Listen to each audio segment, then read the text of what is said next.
Magandang araw kaibigan, welcome to my channel. Pakikinig at pagsasagawa. Santiago 1 verse 19 to 27, mga kapatid kong minamahal, unawain ninyo ito, maging alisto kayo sa pakikinig, maingat sa pagsasalita at hindi agad nagagalit. Dahil ang galit ng tao ay hindi nakakatulong upang magawa kung ano ang ayon sa kalooban ng Diyos. Kaya't talikuran na ninyo ang inyong maruruming gawa at alisin ang masasamang asal. Mapagpakumbabang tanggapin ninyo ang salitang itinanim sa inyong puso.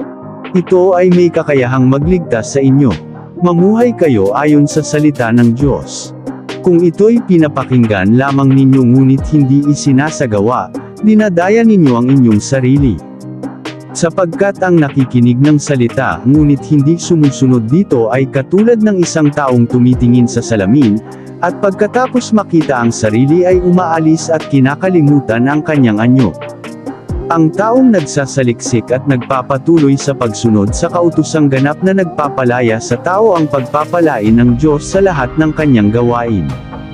Siya ang taong gumagawa at hindi siya katulad ng nakikinig lamang at pagkatapos ay nakakalimot. Kung inaakala ni Naaman na siya'y relihiyoso, ngunit hindi naman siya marunong magpigil ng dila, dinadaya lamang niya ang kanyang sarili. Walang kabuluhan ang kanyang pagiging relihiyoso. Ang relihiyo na dalisay at walang dumi sa harap ng ating Diyos at Ama ay ito, pagtulong sa mga ulila at sa mga byuda sa kanilang kahirapan, at pag-iingat sa sarili upang huwag mahawa sa kasamaan ng mundong ito.